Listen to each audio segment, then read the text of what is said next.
Okay, good evening, councilors. It is 6:30 p.m. I will call the Tuesday, February 20th meeting of the Superior Common Council to order.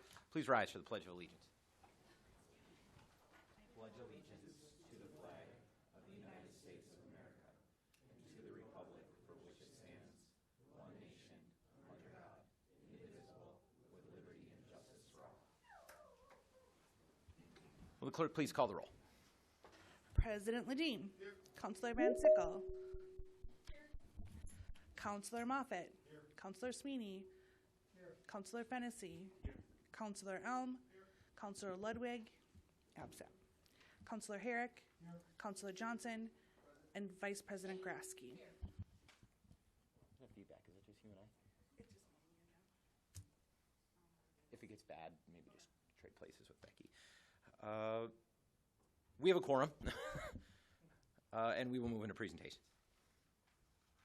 Item 3.1 is a presentation by World of Accordions.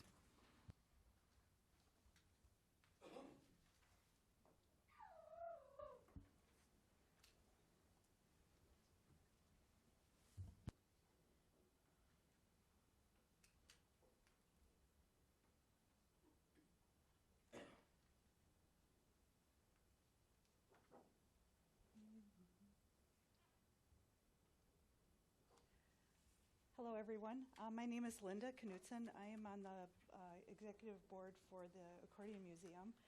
I take care of building maintenance. Thank you for this time this evening to introduce some of you who have not been to the museum. That's right next door. This museum was founded in 1993, and it was dedicated to the importance of the accordion family of instruments and the contribution to the cultures of the world, because we represent different countries, and we have a lot of international friends that engage with us at the museum.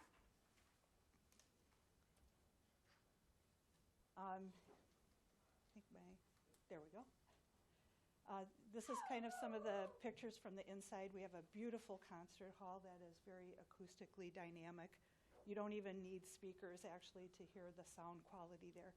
And we hold different events throughout the year to raise funds for the museum and expose people in the community. And we have visitors that come here from other countries that do dissertations to complete their disciplines in like getting their doctorates in music and so forth.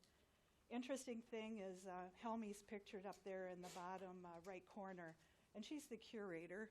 She recently turned the museum property over to the board. This has been a lifelong work of hers. She has brought forth the World of Accordion and the equipment repair. We bring in world-renowned, world-class artists come here, and we've recently done some collaborations with the UWS where we did some joint concerts together. You know, amazing to me, I only got involved in the museum like 10 years ago, and I did not play an instrument, and I didn't realize the importance musically and also meeting the people that I've met here. We've had, I think Mayor Payne was there many times. He's opened our proclamation for one of our annual events, our Palmer Festival, which highlights and appreciates the Palmer Hughes teaching method for music.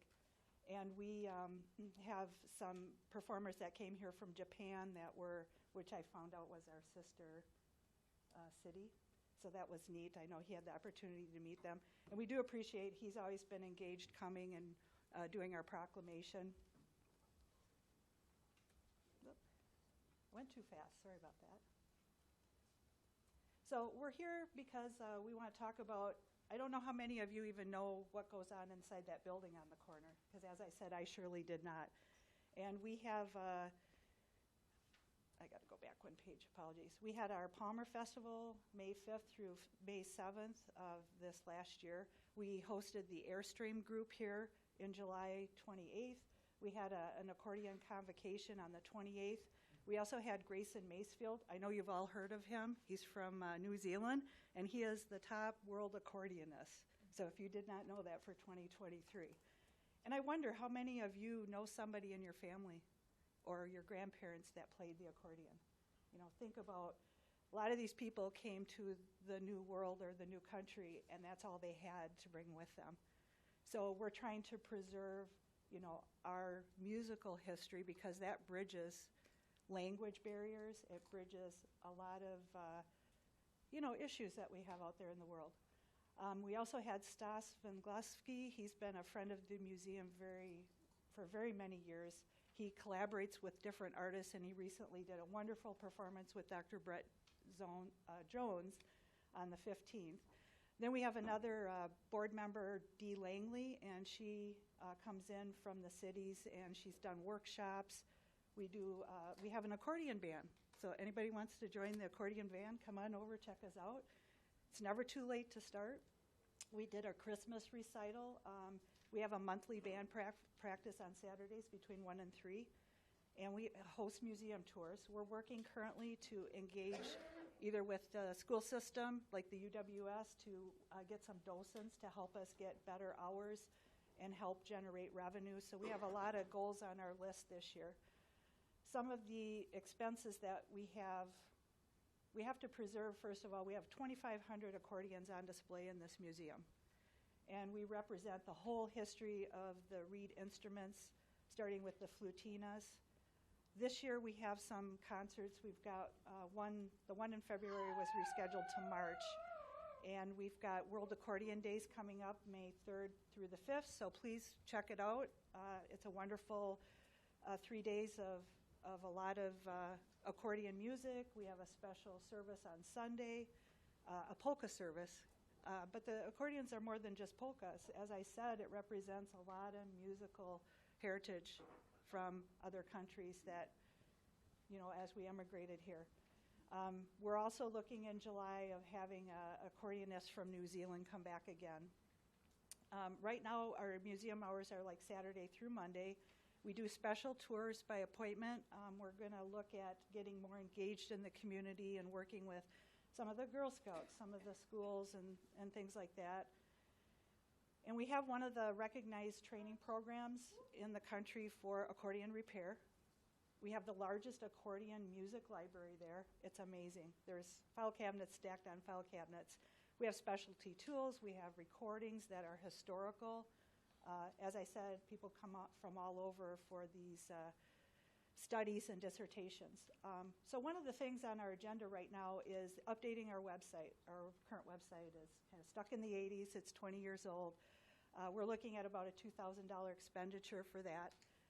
We had some pigeon. We called it Pigeon Gate. It was not fun. They got into the towers, and so we've had to clean that up. We've already paid about $4,000. There's more pending. We've got it secured for safety and health. No active pigeons anymore, but we have cleanup to do. We have building repairs because brick buildings. We have a chimney that we have to restore. We have some additional limestone restoration in the capstones on the building. We have window caulking and other tuck point restorations. So we have a lot to do. We've got to figure out how we're going to fund all these things and prioritize them. So we want to make you aware of what we have here. And, we're looking for any suggestions, any help that we can get to preserve this great facility. You'll see the picture up there above the thank you. That's our concert hall. And then to the right is our museum area, very vast collection. We invite anybody here on the council to a tour, a complimentary tour, because till you get inside this building, you do not get the wow. It's very amazing once you get in there. So just reach out to me and we can get you taken care of. So thank you very much. We appreciate you taking note of what's going on next door and appreciate any help that we can get. Are there questions or comments from the council? Councilor Herrick. Yeah, just one question for you. Do you get a lot of good response? Do you have a lot of people coming in and touring? We had about 2,000 visitors, and we get people here. We just recently had a gentleman that was here.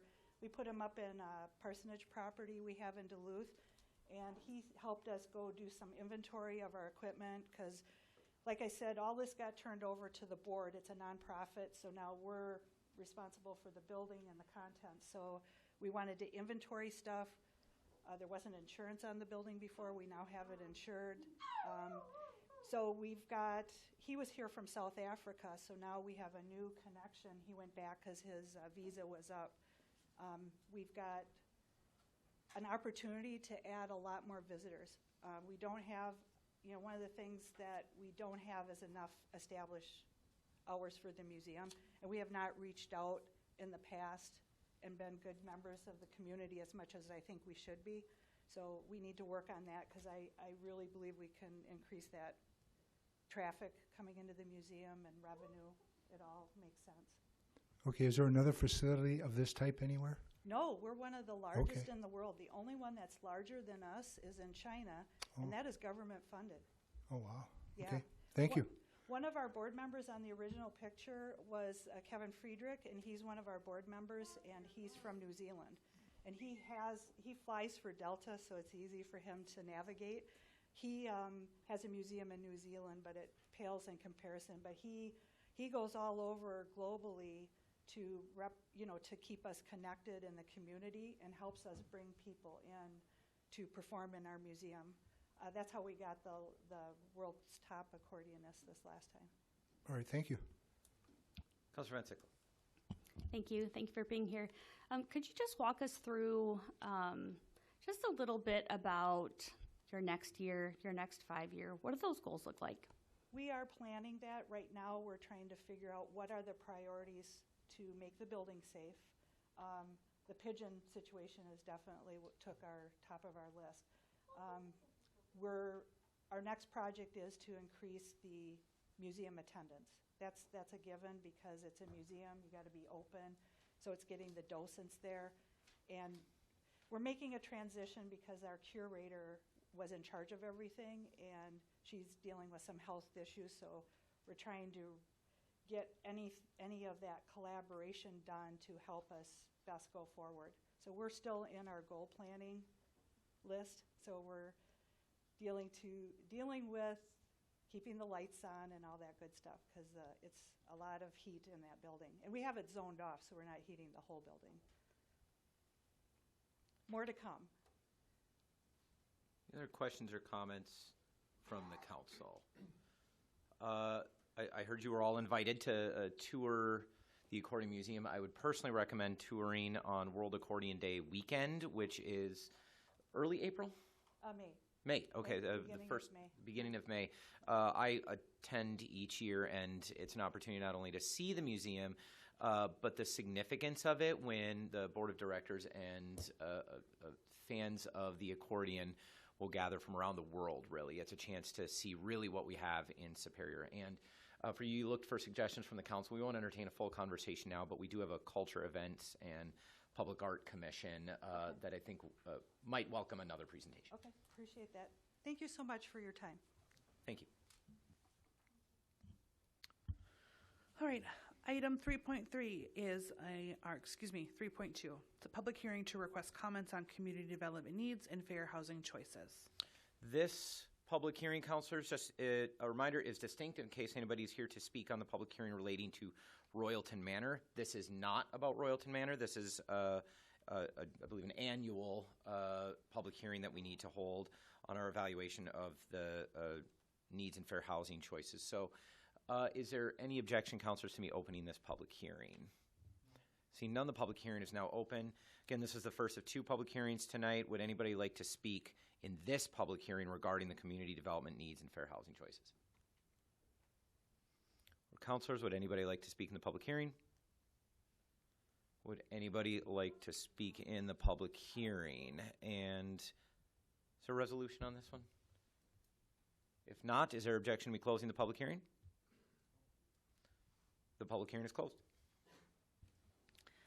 Item 3.3 is a public hearing for the adoption of a resolution of the proposed issuance by the Public Finance Authority of its multifamily housing revenue notes, Series 2024, to be issued in one or more series of tax-exempt and/or taxable bonds to Royalton Associates 2 LP in an amount not to exceed $20 million to finance the acquisition, rehabilitation, and equipping of an existing residential rental development known as Royalton Manor Apartments, located at 1901 New York Avenue.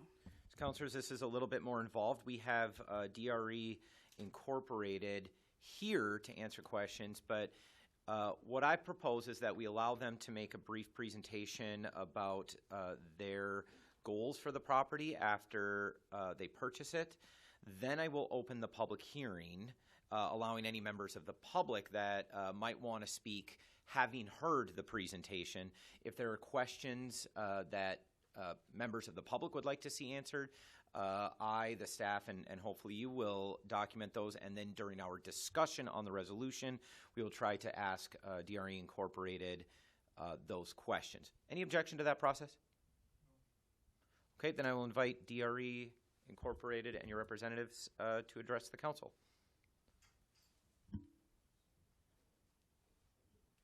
I remind you, in addition to the presentation, we'll offer you the opportunity to answer questions to the council, so you can keep the presentation a bit shorter.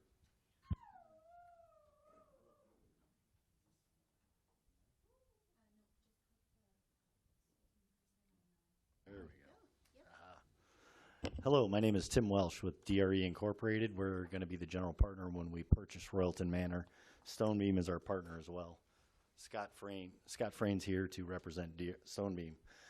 DRE is a company that's been around for about 50 years. We've done affordable housing in the Midwest from Indiana, Ohio, Illinois, Iowa, Wisconsin, and Minnesota over the past 50 years. We specialize in tenant-in-place rehabs, which is what Royalton Manor really is, and that's what kind of drew us to the property. It is mainly a senior facility governed by Section 8 through HUD, and it's a LIHTC property as well, which is low-income housing tax credits, so we're layering the housing there. The existing residents will continue to stay in place throughout the rehab, and our goal would be to maintain all the residents that are there today and continue their functioning as our residents moving forward. The rehab is very extensive. The building is about 45 years old, so it's consistent with what we've done in the last decade at several properties. So what we'll do is we'll replace all roofing, we'll replace all windows, all flooring throughout, probably most of the siding on the side of the buildings. We'll go throughout the common areas and change those up and refresh them a little bit. Go into all the units and replace all flooring, all cabinets, all appliances, replace all appliances with Energy Star appliances. We're planning on doing some solar on the roof. We're going to add to the parking spaces that are on the facility right now, hopefully doubling, if not a little bit more than what's already there. We're trying to make, in general, we're trying to be a good partner to the community of Superior and to the residents of Royalton Manor and the neighbors of Royalton Manor, as there is another facility next door. So that's our intent. For the last 50 years, we've also bought and owned properties. We don't come in, buy, fix it up, and sell. We're here to stay, so we want to be a good partner with the city of Superior and the residents, like I said. Is there anything else you want to add, Scott? No. Okay. All right. Okay, I'll ask you gentlemen to just return briefly to your seats while I ask, first, councilors, is there any objection to me opening the public hearing? None, the public hearing is open.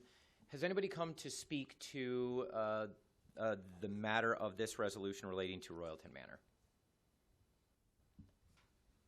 Okay, gentlemen, if I could ask you to return to your seats for a minute, please come forward. We'll bring you back up.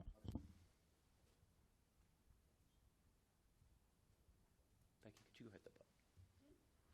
Turn the mic on.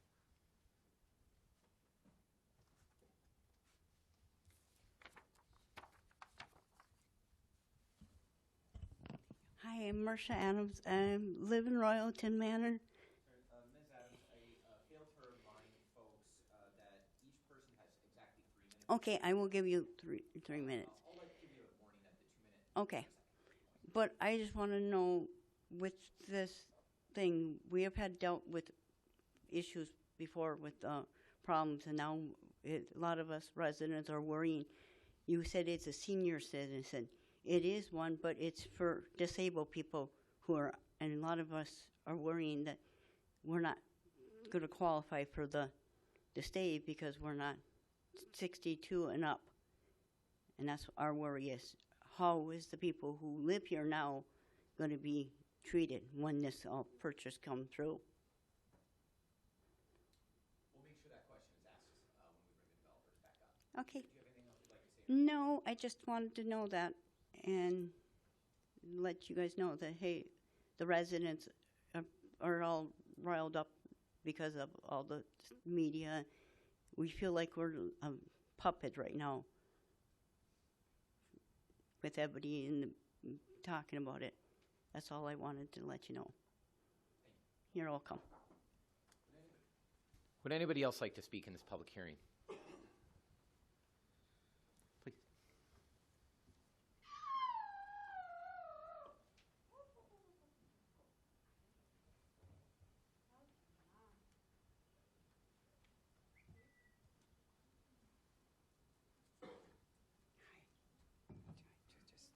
If you just state your name and then Okay, my name is Linda Kane. I live at the Royalton Manor also. I'd kind of just like to touch upon what she touched upon with younger people living there that are disabled, that are just like in their 20s.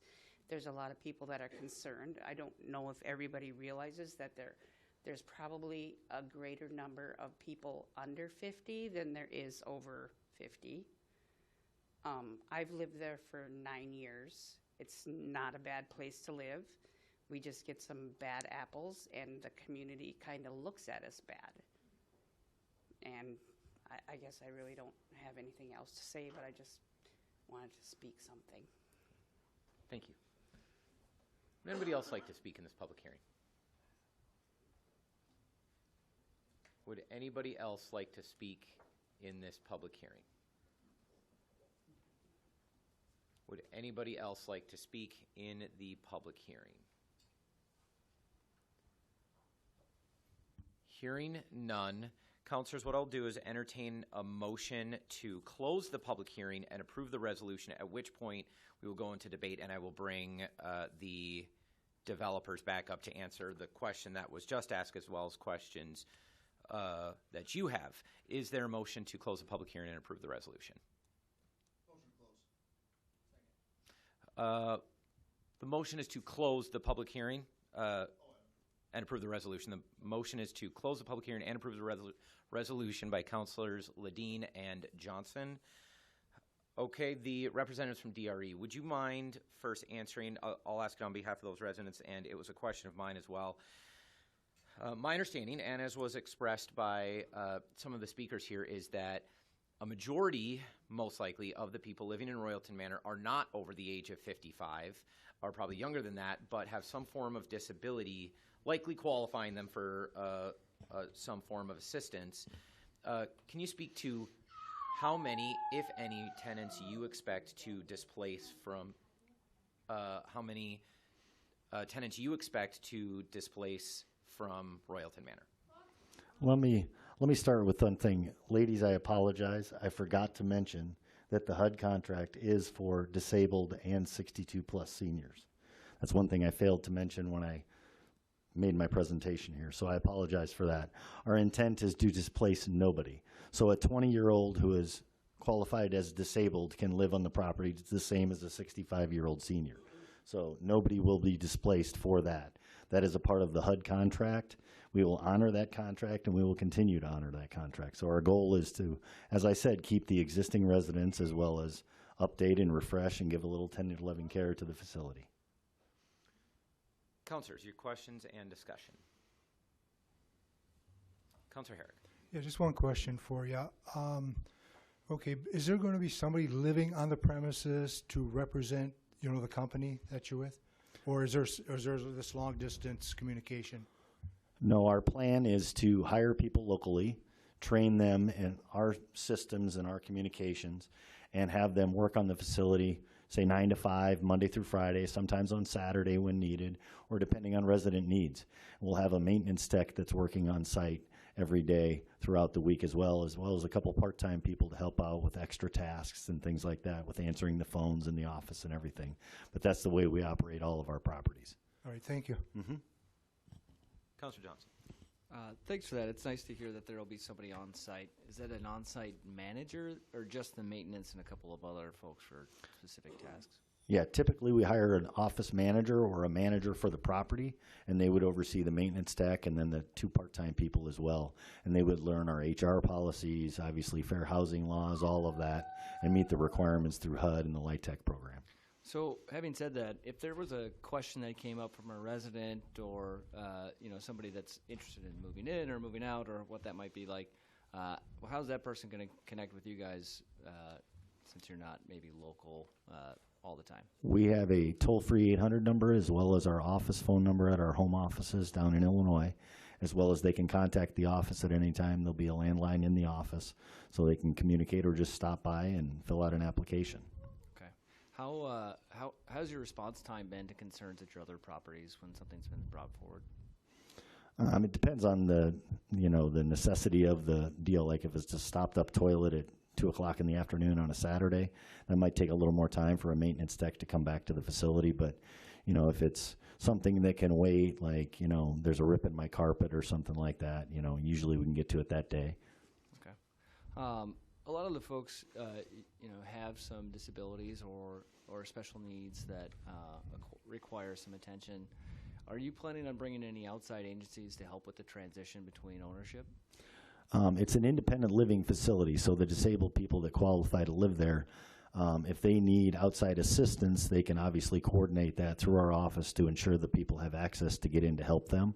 And we have that situation throughout our properties, whether it's in Illinois or Indiana or Wisconsin or wherever. So we don't have to provide outside services, and we don't employ people to do that because those people have to be qualified to do that work. Sure. So you've coordinated with outside services within Wisconsin Yes. previously? Okay. And you mentioned that there will be some increased parking availability. Do you plan on paving the current parking lot, and are you looking to expand that? I didn't really understand what you said about the existing parking lot, but we're going to probably strip two inches of asphalt off the top, regrind it, make sure the drainage is proper, and then the initial plan right now is to add about 25 spots on I believe it's the southeast corner of the property. And then I looked at the loading area tonight. I'm going to talk to the neighbors about maybe having some employee parking for the folks that work in the kitchen that we share with the neighboring property to see if we can put their parking in back so we get a few more spots for our residents as well. So that's the initial plan. Okay. And then I maybe have one more question, but if anybody else wants to go, see Councilor Elm, so I'll just defer. Councilor Elm. Thanks for being here tonight. I don't know if this is true or not, but I was just trying to read through some of the complaints on social media. Sure. And apparently it's stated that there's some folks, females, that are displaced by domestic violence that are in there, and that doesn't necessarily qualify for any of those two categories. Will those folks be displaced if that's true, or are you not aware of that? Number one, I'm not exactly aware of that yet because we haven't gone through every file, and we will go through every file once we actually take ownership of the property, which is planned to be about 6 to 8 weeks from now. But there is a program through HUD called VAWA that actually helps keep those people safe and secure in the property they're in, or can move them overnight if they need be. So, there's programs within HUD that we can work with to ensure that they still have a safe place to live. Thank you. This is a real simplistic question, but complicated answer. But currently, the owners that are managing this property now, from the tenant's perspective, are not taking care of it very well. Like, how will you do this? How will you take care of this differently than they did? Well, one of the things, the bond issuance tonight that we all started the conversation with here helps us provide extensive rehab for the property. As I said, the property is about 50 years old, and you have certain things that last 20 years, certain things that last 50 years. Well, those 50-year items are starting to wear out as well. So the issuance of these bonds will help us spend roughly $70,000 per unit. Now, that's not $70,000 in each unit. That $70,000 is spread out over those roofing costs and the siding changes and the adding of an air conditioning unit in each unit and things that we plan on doing, and hopefully we can accomplish all of those things within our rehab scope. It takes about 1.5 to 2 years, but each resident would hopefully only be displaced from their unit from, say, 9 in the morning until 4 in the afternoon, 6 or 7 times over that 1.5 time period, for us to go in and do the kitchen one day, and then they come back at the end of the day and they have a new kitchen, things like that. So that's kind of how the tenant in place rehab works. but each part of their unit will be painted, new flooring, new cabinets, appliances, new toilet, new sink, new everything. Thanks. Yeah. And of that $20 million that's being discussed tonight, how much of that is going into just purchasing the building, and how much is remainder? It's about half and half, or? Roughly half and half. There's quite a few fees in there, as you can imagine, with a HUD project, between attorneys' fees and things like that. So, roughly half and half, and then you take about 20% of it is, your fees, your bond issuance, your attorneys, all that stuff, soft costs. Thanks. Mm-hmm. Saw another comment about will there be storage, additional storage on site? I don't know if that's very specific to a tenant, but will there be any plans for that?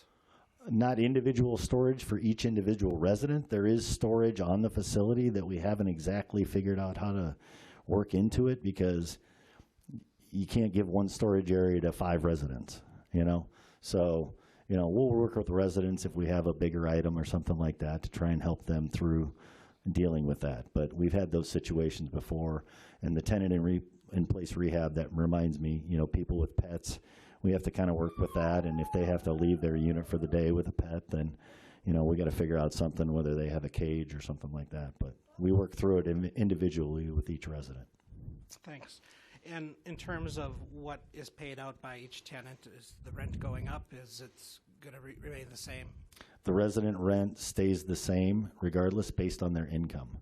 So the resident income is based on, or their rent is based on 30% of their income per HUD guidelines. So even if the rent went up to $3,000 a unit, they still only pay their, whatever, $400 a month or whatever they're paying today. Thank you for clarifying that. You bet. Councilor Sweeney. Thank you. Either at the last meeting or the meeting before, I don't think you gentlemen were here, but someone was talking at some length about transitioning the current clients or customers out of there to somewhere else. Now, I don't think you were a part of that conversation, but I think it came maybe from someone in the city management said that obviously if they want to move, they can move, okay? But I gathered from the last meeting that we had, when you weren't here, that there were some restrictions on people staying that are there now. Is that at all accurate? There's no restrictions.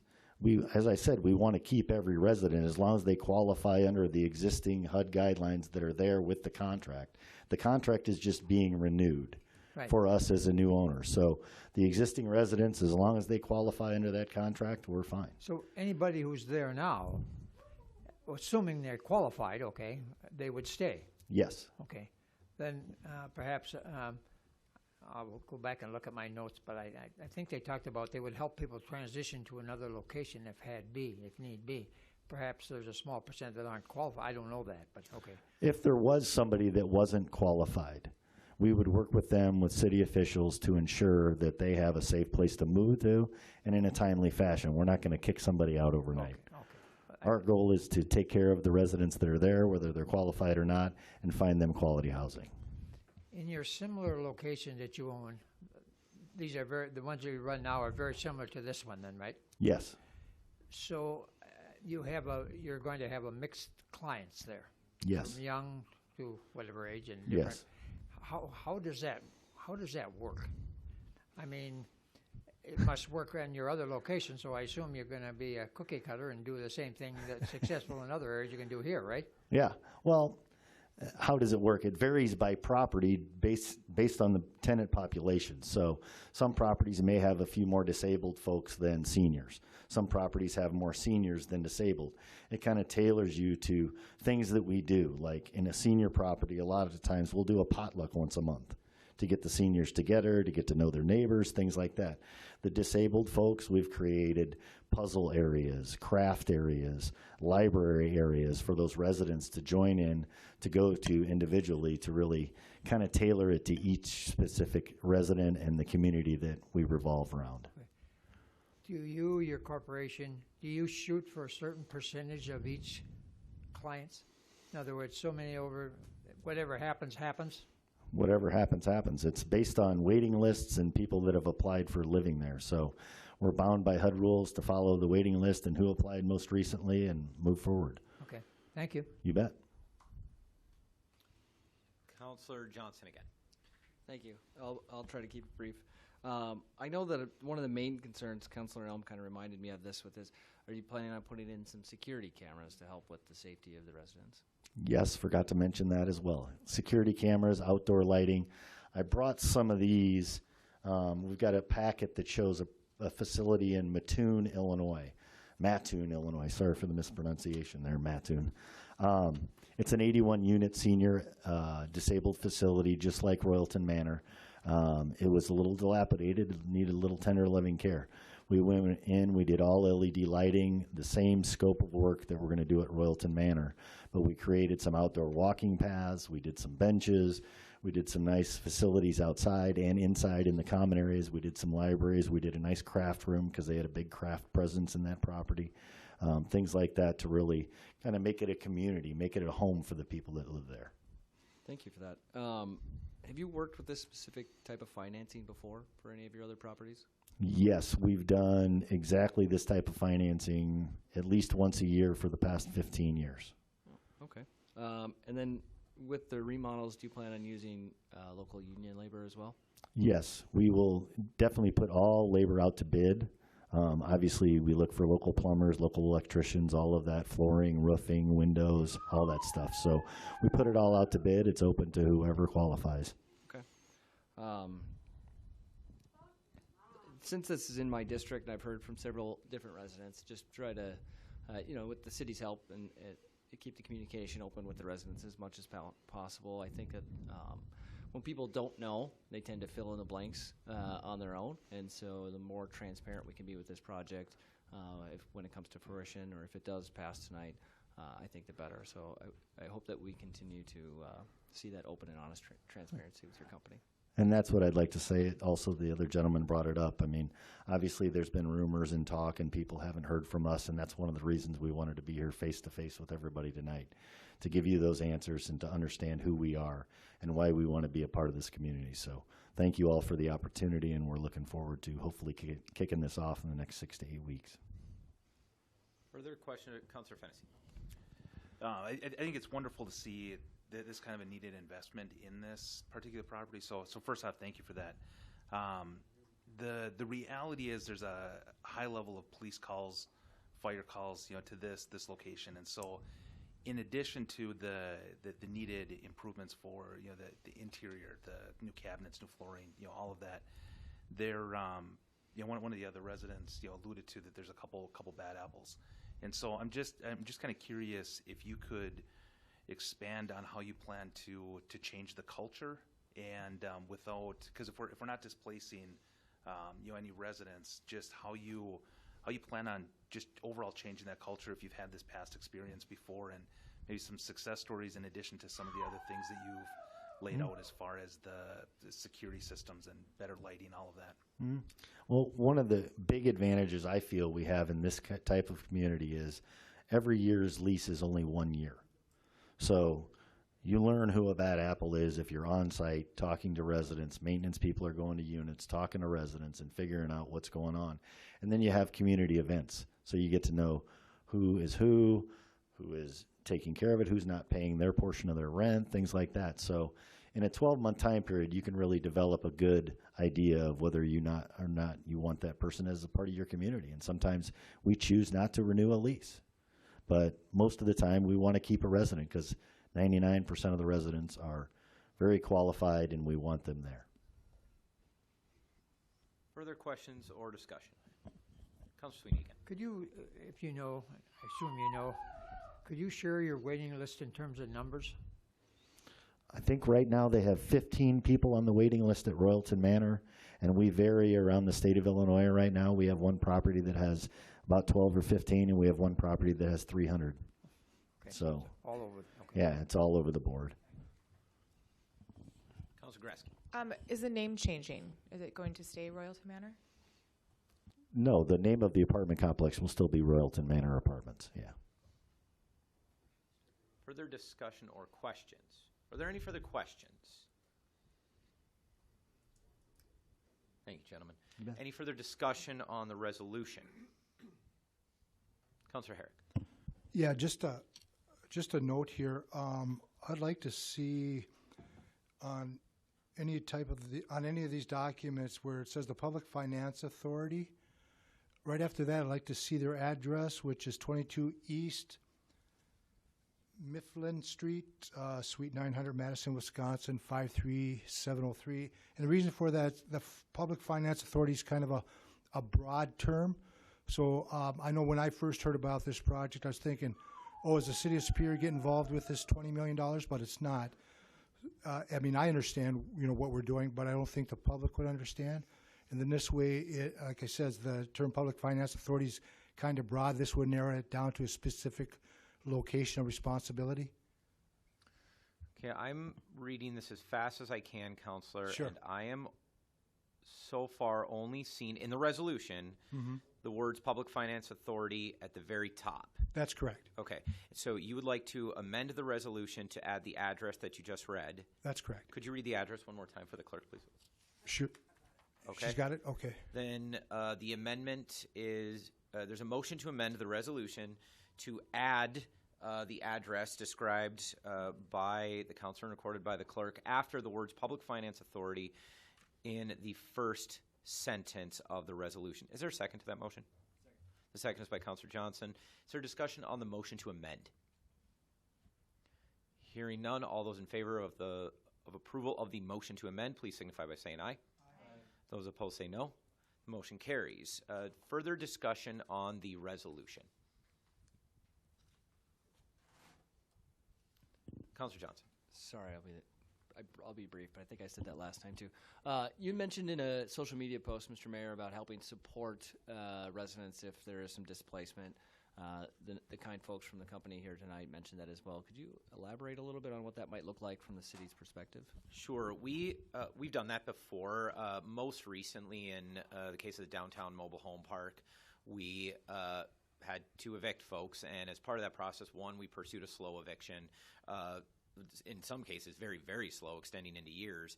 But we also provided financial assistance, and we cater that to the individual. It's a very one-on-one approach. And I can't remember exactly the source of funds we used in that case, but right now, both our existing ARPA budget as well as the budget that I'm proposing tonight include, I would say, significant funds for in the homelessness category, which I think are perfectly eligible to be spent on this. So what that looks like most of the time is we ask folks to find housing, of course, and then we connect them with as many resources as necessary. You heard many of those tonight, including in this case, it would be the new owners of Royalton. We would also reach out to any agencies we know that we're used to working with. A lot of them, including now our own police department, is fairly adept at finding housing for folks. And then we would look at what are the financial barriers to that.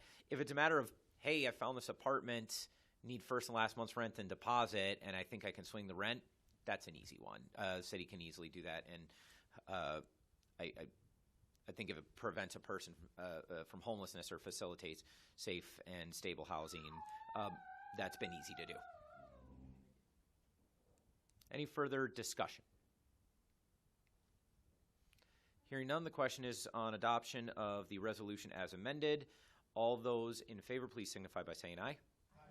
Those opposed say no. The motion carries. Item 4.1 is the approval of the February 6, 2024 regular council meeting minutes. Motion is by Councillor Grasky, second by Councillor Elm. Is there discussion? Hearing none, all those in favor, please signify by saying aye. Aye. Those opposed say no. The motion carries. Item 6.1 is a report from Mayor Payne. Okay, councilors, most of my report you see as the business that I am proposing tonight. I'll mention those things at the end, or almost the end. The only update on policy that I wanted to give you is several members of the administration and I are working on what I'm going to call a comprehensive vaping policy for the city of Superior. That's a complicated thing because there is no such thing as comprehensive policy in the city of Superior. So what that means is we are going to be introducing as many as, I can't promise exactly how this will look or how many policies we're going to produce, but as many as 3 different policies in the form of ordinances, resolutions, to potentially 3 different committees. There's a discussion going to the Plan Commission tomorrow night. I think License and Fees Committee should expect to see a proposal to at least consider licensing ordinance, and we could look at potentially banning some substances, or at least a conversation to do so at the Public Safety Committee. Looking around the room, I think that encompasses, those 3 committees encompass pretty much the whole council, so I wanted to announce that to you tonight. If you have questions, I'm happy to have conversation about that, but again, this is policy that's moving forward right now, so if you're interested in it, feel free to attend Plan Commission tomorrow, but again, it's most likely to be in front of you fairly soon. And I know I said I would entertain questions, but probably not right now, because I won't have really detailed answers. We have policy proposals. Some of them really will just be for discussion, even if I do have my opinions on them. So please resist the urge to bait me into my opinion right now, because I'd probably give it.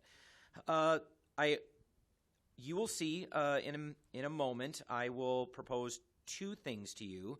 The second thing I'll propose will be the finally, ARPA SLFRF budget I've been promising for several weeks now. There's a memo attached. I'll explain it a little bit more when we get there, but this was tricky business, and I think we're pretty proud of how it turned out in the end. I did my best to work with pretty much every counselor to make sure that everybody got something in there while maintaining, for the most part, the most of the ARPA budget. For perspective, the total budget is about a little over $17 million. The changes here represent about $2.25 million, maybe even a little less than that. You will also see that I am very excited to recommend Stephanie Becken as our first ever broadband manager. That was one of the larger. That was one of our larger interview committees that I've ever sat on. It included myself, Counselor Elm as the CIT chair, Dan Shea, the department head. I should remember Dan from Douglas County IT, which I'm embarrassed I should have remembered his last name, and Deb from HR. And I'm very pleased to say that while we had some outstanding candidates, they were all very diverse in their skill sets. At the end, the decision was pretty easily unanimous. We were comfortable with hiring, I would say, most, if not all, of the candidates. But Steph really rose to the top. Those of you that have worked with her will know why. There's almost nothing that she hasn't been able to do that we've asked of her in the city of Superior, and we've asked her to take on 2 very different jobs, both as deputy clerk and as a planning tech. So I'm very excited to recommend her. The final update I have, not really mine to announce, but I'm going to anyways. Just a couple days ago, we welcomed the birth of Luca Reinhardt, our finance director's new son, who was born at 9 pounds, 6.5 ounces, and is 20.5 inches, which is a startlingly precise measurement, I guess, which I wouldn't expect anything less from an accountant's son. I am going to generously allow Director Reinhardt to stay on the phone so he can get through the ARPA budget, because he worked very hard on that, and he may want to answer questions about it or explain things or correct me if I get it wrong. After that, he has strict instructions to return to his family. So let's get through that as quickly as possible. Unless there are questions on my report, I will move on to 6.2. Councilor Johnson. No questions. Just from a public school teacher's perspective, I want to thank you for moving forward with the vaping stuff. This has become an epidemic, and I'm not shy in sharing my opinion on it. I think it's awful for our city and our school, and hope that we can make some serious change moving forward. So thank you. Well, you and I can have a bit of a competition to see who can be more aggressive on it then. All right. Item 6.2 then is request to confirm Stephanie Becken as broadband manager. Motion is by Councilor Elm, second by Councilor Herrick. Is there discussion? Hearing none, all those in favor, please signify by saying aye. Aye. Those opposed say no. Motion carries. Congratulations, Ms. Becken. Item 6.3 is the recommendation to approve the ARPA SLFRF budget. Motion approved. Second. Motion is by Councilor Dean, second by Councilor Elm. I'm sorry, I lost where I'm at. Councilors, I wrote a memo, which I hope explains it. Obviously, this is a little bit tougher budget to read, but very briefly, so we're all following along as we discuss this. There are 3 budgets in front of you. The first is the current budget, the existing budget. If we do nothing tonight, this will remain our ARPA budget. It shows how much we originally budgeted, how much we had spent as of last week, and how much remains in each of those expenditures. You'll even notice a few of those are in deficit. The second page says the recommended ARPA budget as of February 13th, the day after we reconciled the last one. These are my recommendations to you. Most of the changes are at the very bottom of that budget. You'll see several new expenditures. You'll also see pretty much all line items are kept the same. There's a lot of reconciling in there to make everything add up, to get everything in the black. And then just for, so you can see where this is likely to get by the end of the year, or even within the next couple of weeks, is just a fuller budget on the last page, explaining how we anticipate spending the rest of it through the next couple of weeks. That's probably the most confusing. The question that is in front of you now is that second page. That's mostly what we will be talking about, unless you have accounting or expenditure questions that I can direct to Director Reinhardt. Discussion or questions?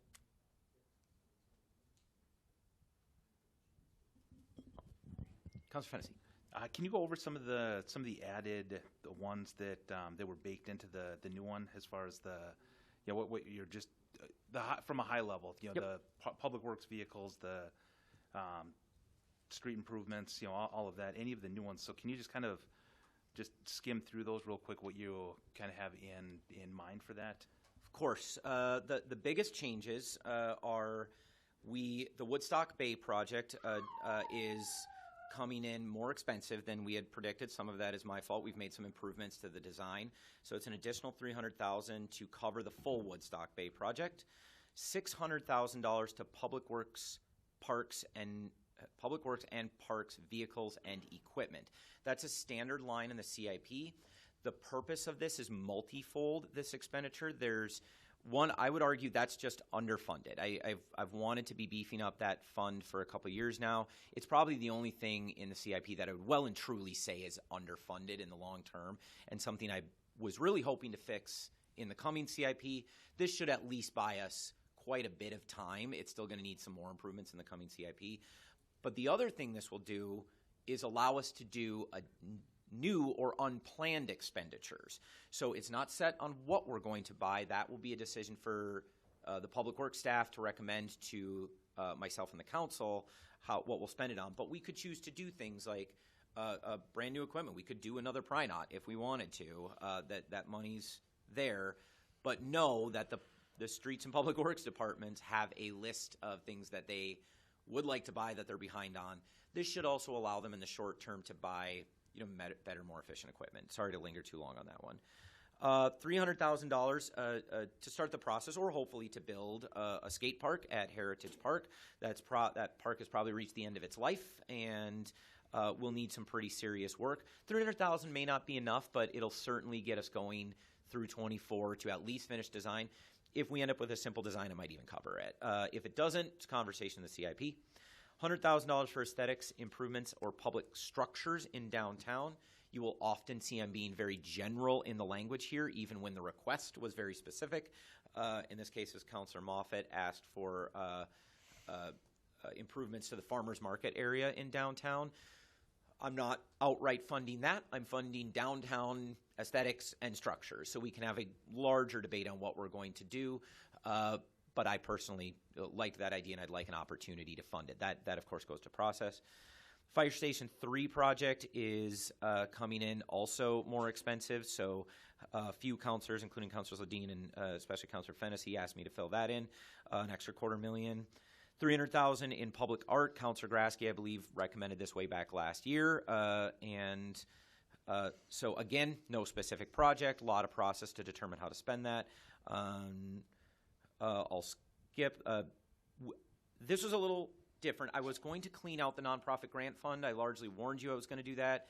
There's just too many requests I'm hearing from counselors and the community of potential grants we could give out to nonprofits. So I just left the remaining money in there. That's about $370,000. Finally, the exciting one, $1 million in street projects and repairs. I heard that also from a number of counselors. Counselor Ledeen requested it specifically. I have Tower Avenue in mind, south of 28th Street. That's in pretty rough shape. That's a little tough, it's due for a full rebuild in 2027 or 2028, but there are plenty of streets that could use quite a bit of catch-up. So $1 million would nearly double our street budget for a year, and not exactly sure how we're going to spend it, but Public Works assures me that they can. That's the high level. With that, and maybe we're splitting hairs here, but should the skate park just be incorporated into just overall park improvements? Is there a reason that's split out?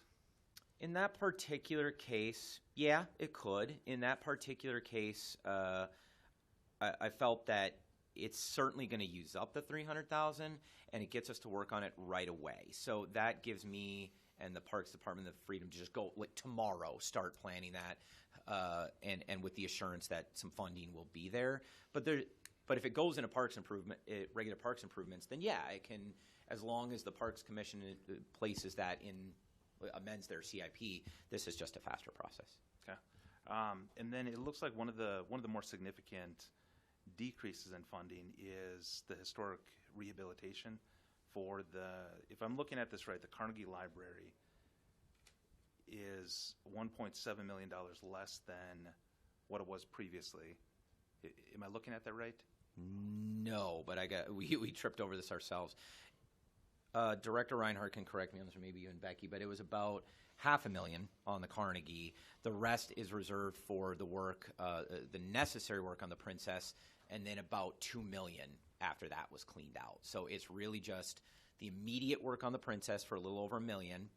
So the Carnegie is already spent. That money's already spent. That bought the building and paid for the roof, and then it reserves 1.2, 1.3 million for work at the Princess, and then reduces the rest.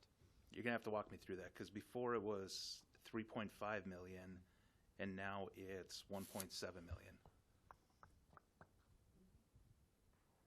So that's a lot more than just a $500,000. Let me just make sure I'm looking at the right budget. Mm-hmm. Yeah. So when you're looking at it and you look at the end recommended budget, that's why that third page is on there to resolve this kind of confusion. So that recommended budget, it includes both expenditures that have already been made as well as projected expenditures. So the reduction is 1.7 million. The remaining is a little over 1.7 million. So if you look at the final page of these budgets, you can see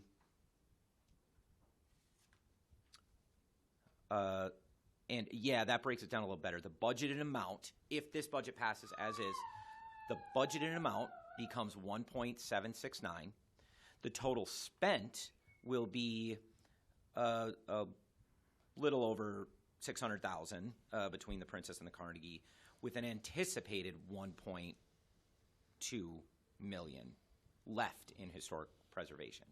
That shows it just a little bit better, but the amount budgeted includes money that's already been spent.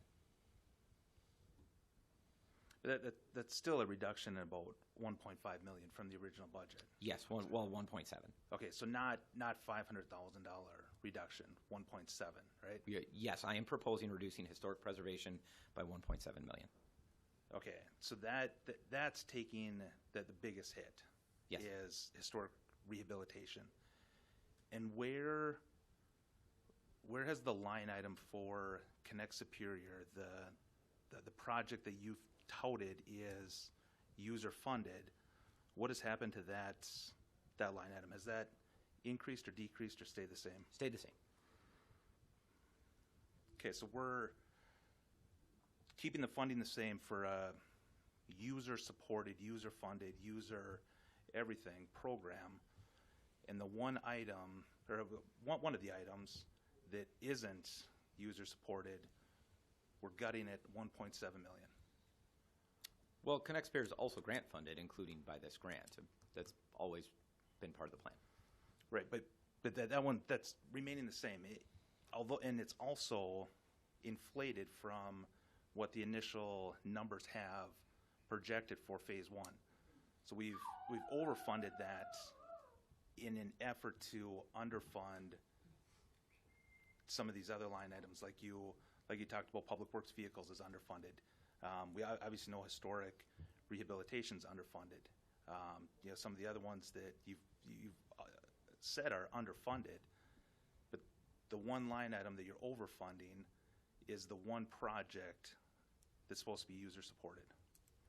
Well, I dispute that it's overfunded. I believe that's the correct amount. I just left that unchanged from the adopted budget. If we did nothing, that amount would stay the same. Well, when the consultant says that it's supposed to be $5 million and some change for phase one, and that's what this is for, is phase one, when the consultant says it's $5 million and change, and we're allocating 6.275, you disagree that it's overfunded? No, I mean, yes, I do disagree that it's overfunded, because even if phase one comes in at exactly the 5.5 million predicted, most projects end up costing more than we project them to cost. That's fairly common in construction projects. And this does not say phase one.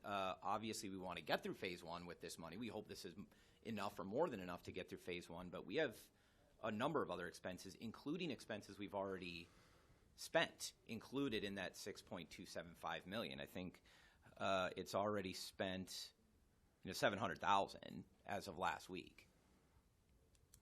Right. The one thing that I would agree with you on is the construction costs never, hardly ever hit the budgeted amount or the anticipated amount, which I think highlights the need for more funding for the Carnegie Library and the Princess Theater. It was a couple of years ago that we decided to buy those buildings. I voted against it because I thought that we weren't going to have enough money to restore these buildings, and here we are. Exactly what I was afraid of doing. We took on these two buildings that we had no business taking on, knowing that we wouldn't have the money to restore them or even get them to a habitable space. And you're cutting that fund, 1.7 million, from where it should be, and you've inflated the fund for Connect Superior $1 million over the anticipated amount. So I'll make a motion to move $1 million from Connect Superior, the fiber infrastructure broadband project, and put it into historic rehabilitation.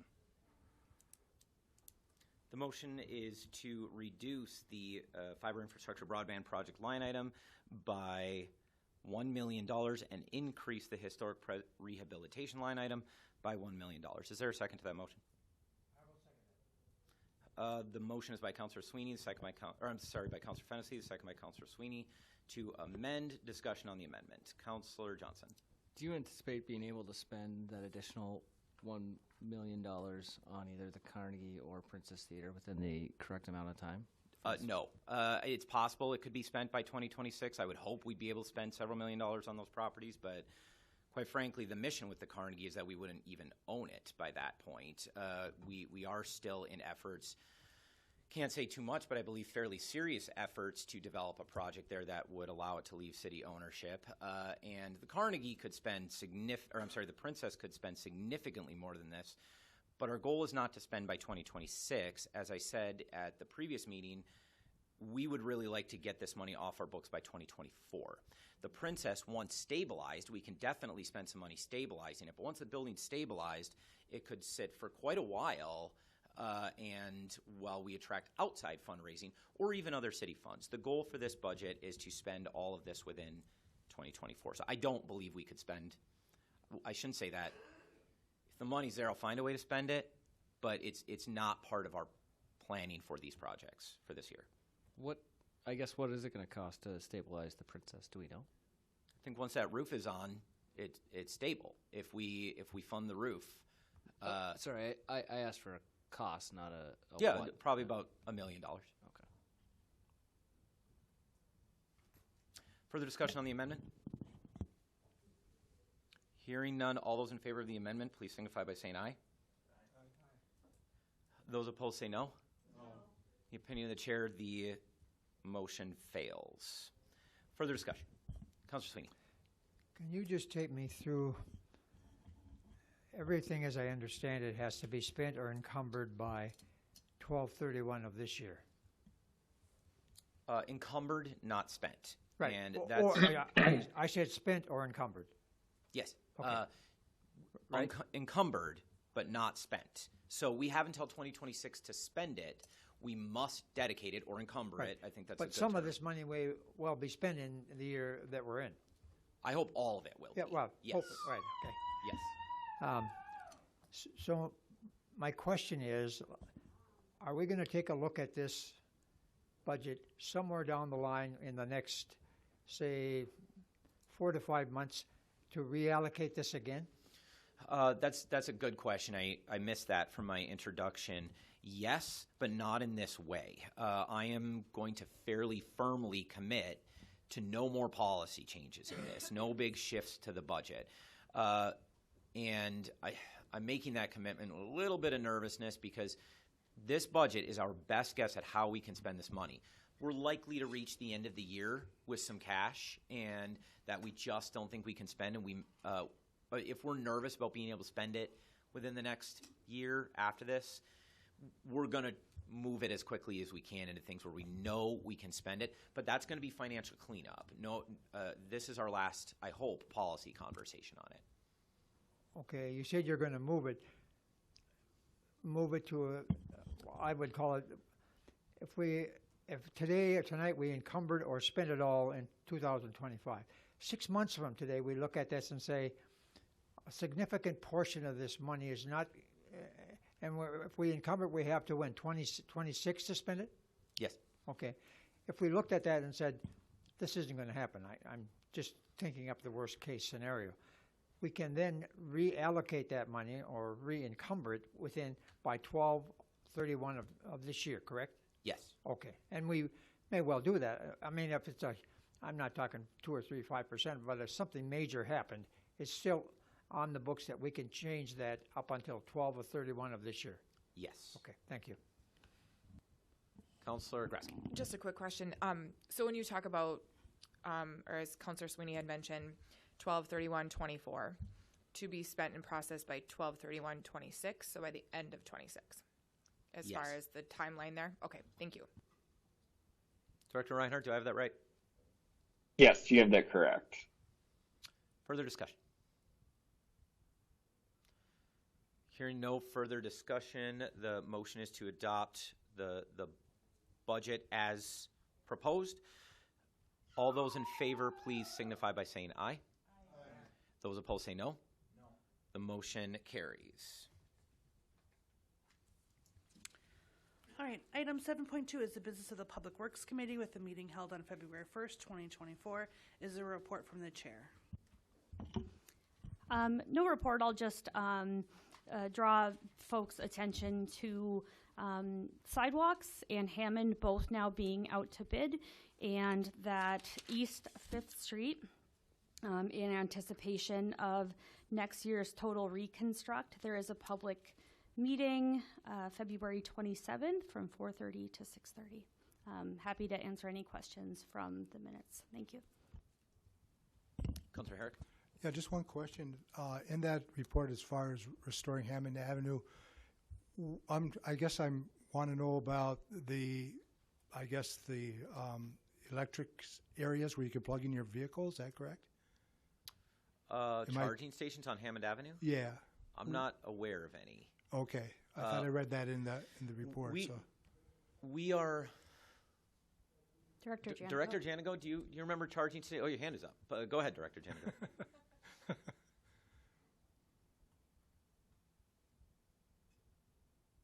You're on mute still, sir.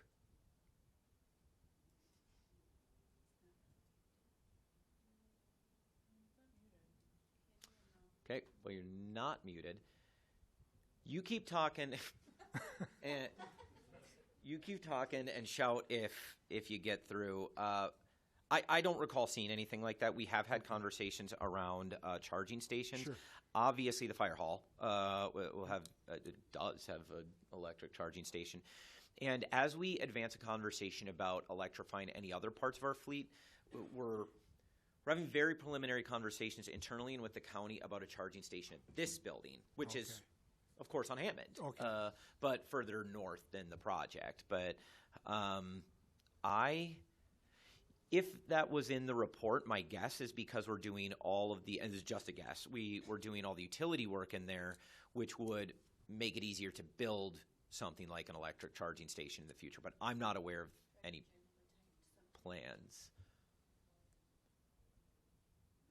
Charging stations being designed for the charging stations in the Hammond Avenue government lot. Yep. So here. All right. Thank you. I just didn't know exactly where you were going to put those. So. Sure.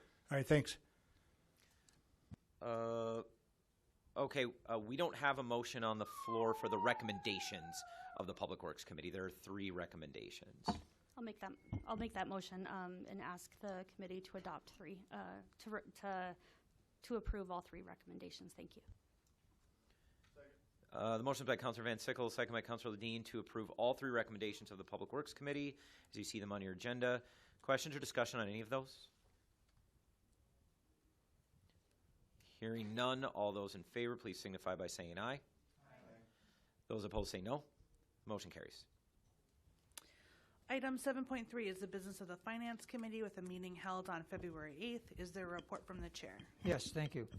The first item is information only, but Mr. Reinhardt is not here, but he told us at the Finance Committee that previous year, the audit, things are nearing closure. They're not closed yet, but they're nearing closure. So I think we're ahead of the game from compared to last year, so we're happy with that.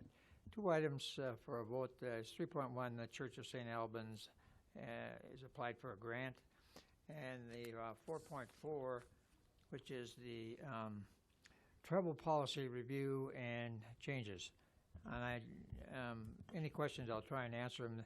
I think the 4.4, which is the travel policy, in a few words, it's been simplified. It's easier. I think it's clearer. It has some removal of redundancy, and so I think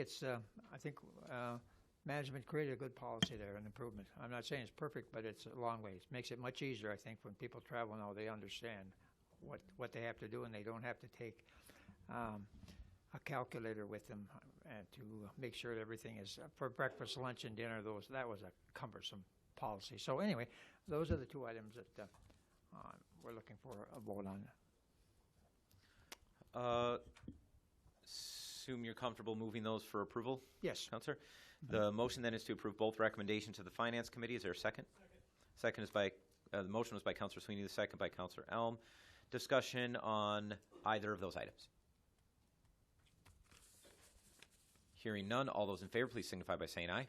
Aye. Those opposed say no. Motion carries. Thank you. Item 7.4 is the business of the Licensing and Fees Committee with a meeting held on February 12th. Is there a report from the chair? Yeah, the only item that's up for approval tonight is we just amended the Chapter 74, which is related to the short-term rentals. And if you remember, this is from the conversation that we had back, I want to say it was like 6-8 months ago, changing the kind of the nuts and bolts of it. And really all this does tonight is clean up our own city charter, our own city language, and it just mirrors it with the state. So yeah, a lot of just verbiage changes, but nothing really of significance changes from the last time we had this discussion. And then also at the committee, we just discussed some changes that are coming down from the state as it relates to the alcohol and tobacco licensing changes, and just strategizing some ways to ensure seamless renewals for move. That's an ordinance. So if the clerk could please read that. The motion was to approve. That's an ordinance. So if the clerk could please read that. The motion was to approve an ordinance amending Chapter 74, Licenses, Permits, and Business Regulations, Article 3, Hotel Motel Room Tax. There is a motion second. Is there discussion? Hearing none. All those in favor of approving the ordinance, please signify by saying aye. Those opposed say no. The motion carries.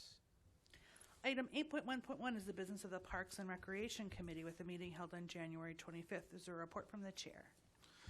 Yes, Madam Clerk, I'll stick to the recommendations that you see before you. The first one, at our last meeting, we had an extensive conversation with COGS, which is the Cyclist of Gitchigumi Shores, to possibly create a partnership, create a master plan for the expansion of a mountain biking trail along the Millennium Trail. The approval you see would allow COGS to apply for this Trail Accelerator grant through the International Mountain Biking Association. There's no money yet to go along with this, just the support of the city goes a long way in the application for this grant. And the second one that you see are the lighting upgrades for some of our athletic fields, and especially Hayes Court Complex.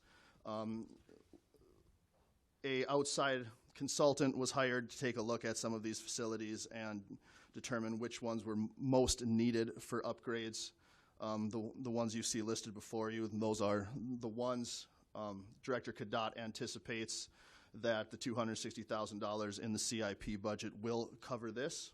And with that, I can answer any other questions. If not, I motion to approve both recommendations. Motions by Councilor Dean, second by Councilor Fennessy to approve both recommendations to the Parks and Rec Commission. Is there discussion? Councilor Sweeney. I just have one question on the verbiage of mountain bicycling versus bicycling. Is there a certain designation when you say mountain bicycling? Is it okay if? Please. Okay. Yes. We actually, if you remember the senior slide project that a high school senior had done off of the Millennium Trail, they actually hand dug a off-trail mountain bike trail that we would hope to continue. That this is specifically unpaved gravel trails on the outskirts of the Millennium Trail. Okay. So if I were to choose to go bicycling, I perhaps wouldn't take the mountain biking. It's more difficult. Is that correct? Definitely. I would not take a cycling bike on any of those That's trails, my Counselor. question. No, I would not. I just want a clarification for that.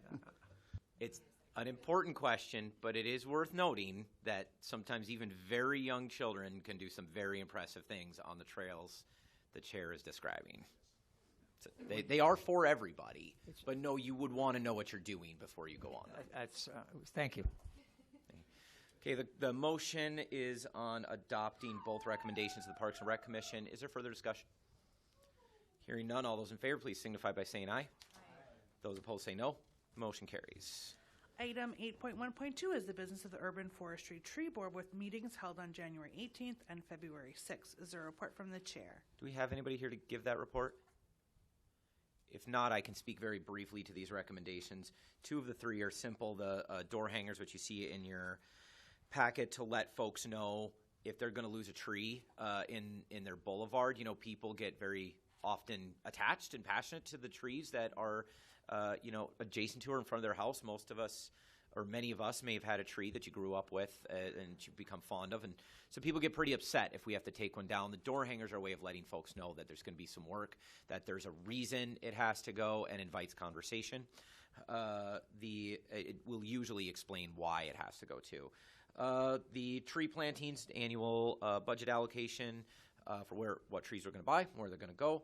But the most interesting and concerning thing is the plan for treating Dutch elm disease. Dutch elm disease was something of a scourge in Superior before my time, several decades ago, and removed most of the really gorgeous elm trees in Superior, including, famously, in the center of Hammond Avenue. And by removing them, we removed Dutch elm disease.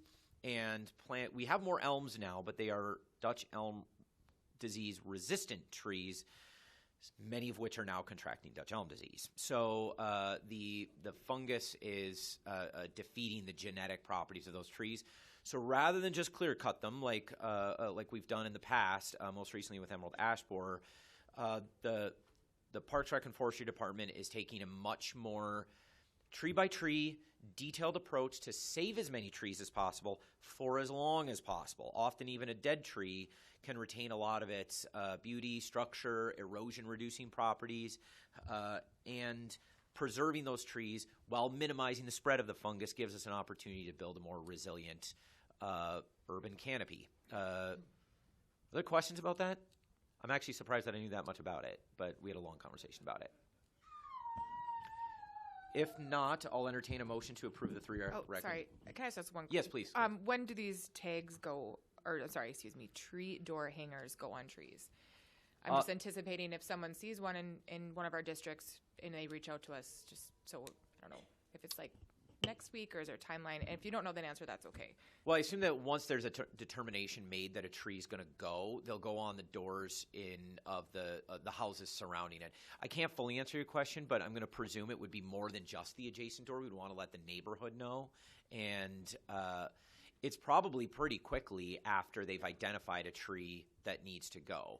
But it is also a policy of taking a minute between determining a tree must go and taking it down. You know, some past policy would be like, that tree's dead, cut it down today. We're not doing that anymore. It's a way of involving the neighborhood in it.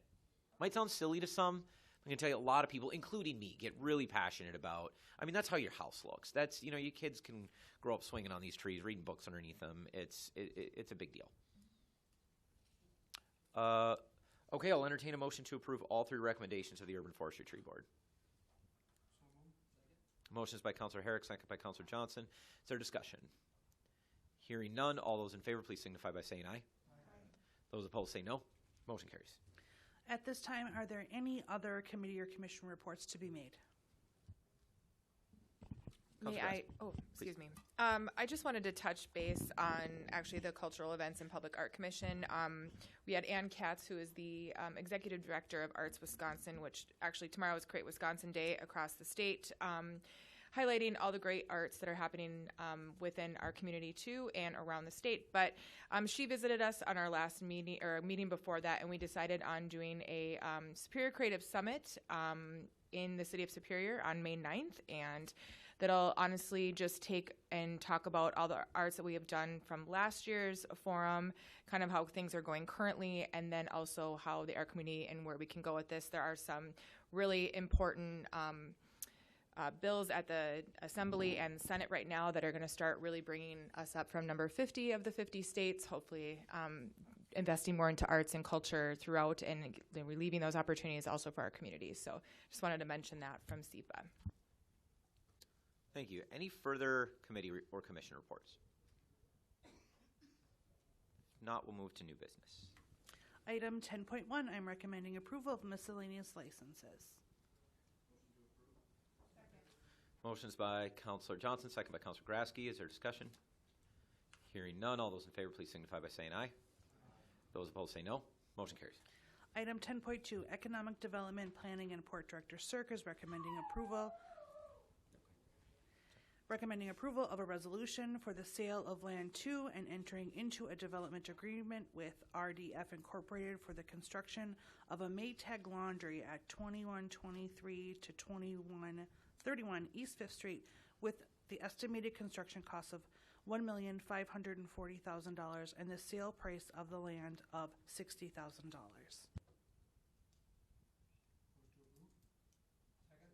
Motions by Councilor Herrick, second by Councilor Sweeney. Is there discussion? Councilor Fennessy. $60,000 for, I think it's 5 city lots. Is that correct? Is that correct? Yes. It's $12,000 each lot. In the contract, it's listed as fair market value. Does that line up with where the fair market value? It seems low. $12,000 for a city lot. Maybe that's what it is. Director Cirque, do you want to speak to the value? How you determined it?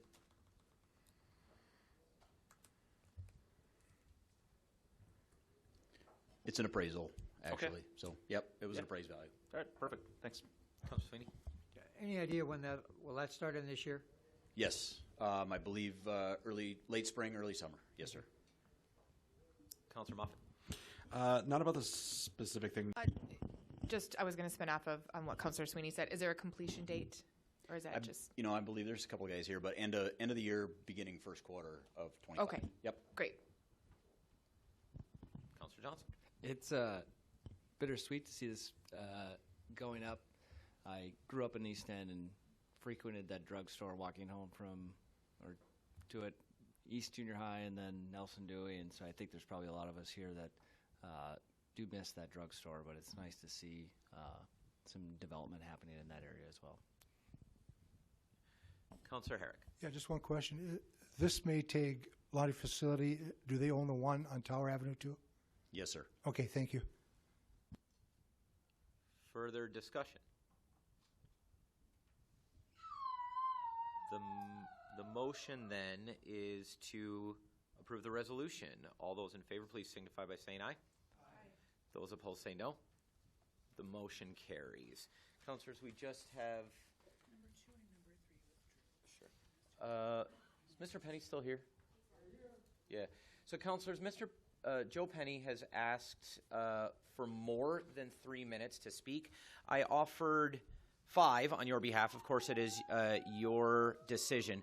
What I'm going to propose is, if you don't object, I will offer Mr. Penny 5 minutes. And if he needs more than that at the 5-minute mark, I'll warn him at the 4-minute mark. And if he needs more time than that, that will be at your pleasure. There is at least one more speaker after him. Is there any objection to me allowing 5 minutes to Mr. Penny?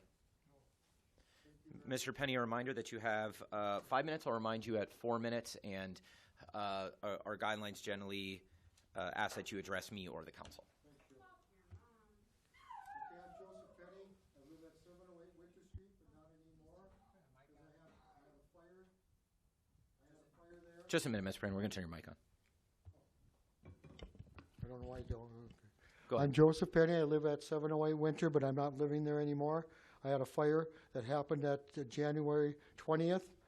A person came knocking on my door at 8:30 in the morning, said there was smoke pouring out of my vent by my roof. I looked down there. There was no fire. I put my pants on, my boots, and this shirt. That's what I got out with, and some tapes that my mother had transferred from 60 millimeter to 8. That's all I could grab. And anyway, what I'm speaking about here is the way that they went there. The way they went there and putting out the fire. I went over to the battalion chief. I says, "Battalion chief, there's no fire downstairs." I said, "It's in the attic, and those old houses got a little door back there. All they had to do was blow that door over with the hose and put out the fire." And he turned to me, and he didn't do it. He says, "Don't worry, they're going to tear this house down anyway." And that's how I was treated. And I've been treated like, I don't want to swear or say anything. I've been treated very badly ever since then. I mean, people, when they, what do you call it? I tried to talk to the fire chief here, and I tried to explain to him what was going on. And finally, Jason talked to him, finally got the fire chief to go down there and go in the building, put on his gear, and look where the fire started. But now that it's went by 30 days and there's no report or anything, I cannot get a state fire chief to come up here and examine the place. So I might have to go out and get a private fire investigator to do that. And they're saying that the fire they're saying the fire was very suspicious. I'm saying was very suspicious. I'm saying was most likely it was started between my building at 708 and 7010, and I had no things that were flammable there. There was no live electricity to that outlet, and you could see where it was burnt along the flashing, the skirting along there. And the situation is that, like I say, I've been treated very shabbily on the whole deal, and I'm not going to say who's been treating me very shabbily because I don't want to, but people just been putting me off. You know, you got 10 minutes, you got 3 minutes. I'm a veteran. You may not believe it, I'm pushing 75 years old, and I'm out there trying to clean up what's left of my house. And I'm trying to get any of my, I was working with MACV and Northland Vietnam vets. In the front of that living room was fatigues, boots, and everything that I pass out to veterans. And I helped bury the veterans out here, going around through the mortuaries and collecting all the veterans in 2012 to make sure our veterans get buried and stuff. I'm just going to say, on the whole deal, I've been treating very shabbily on the whole deal, from certain people to other people. Now, the fire chief's going to probably come up here and say, I don't know what I'm talking about and all this other stuff, but I know what I'm talking about. There was no fire downstairs. It was in the attic, And all that battalion commander had to do is direct a hose to that little old door and shoot the fire out in the alley. They broke the windows along the whole one story. This is just a one-story bungalow, $8,000, $32 a year taxes. It was nothing. It was not the building I was worried about.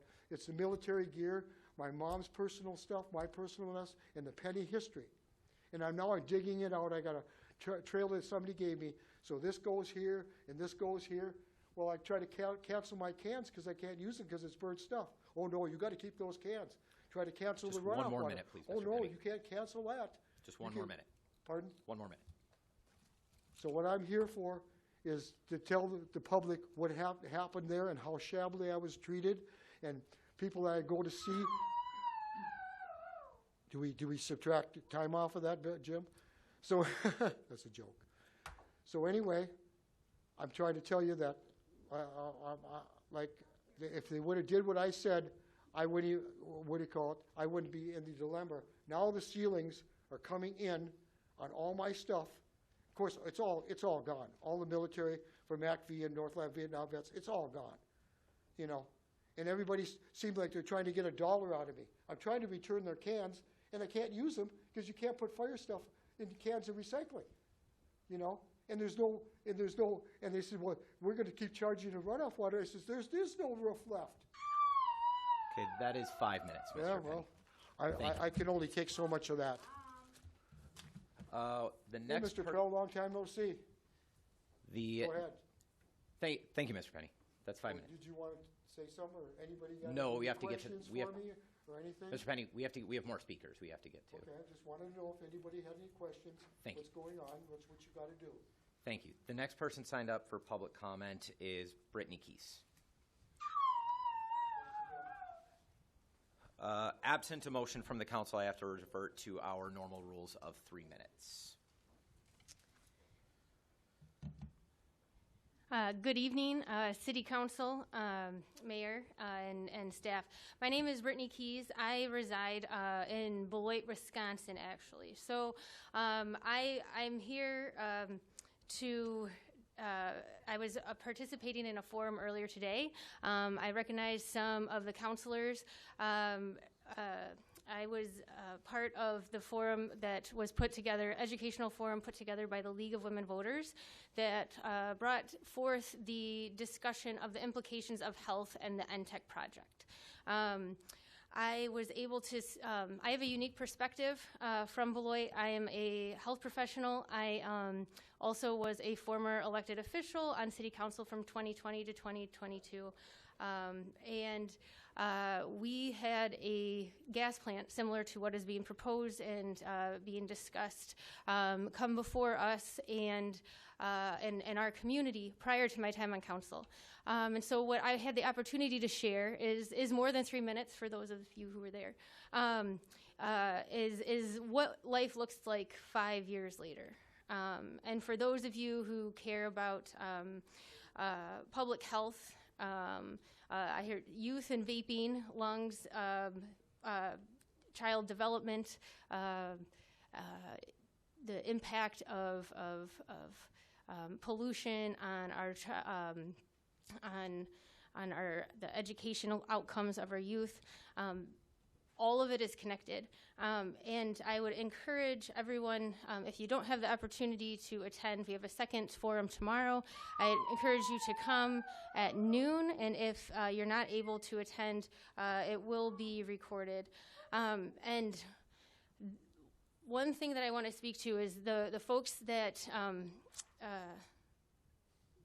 from the community that were there that spoke towards the end. There are numerous people in the community that are very concerned, especially people who live in areas that are close to the proposed area, specific to their health, people who are on oxygen, who have pre-existing conditions. And some of them I encourage them to write in, to come and speak, but I guess I ask that you continue to center the health impact 30 seconds, please. Of this project as you're moving forward. And I thank you for the time. Thank you. Is there anybody else that would like to speak in public comment? Is there anybody else that would like to speak in public comment? If not, we have no further business and we are adjourned. Good evening, councilors.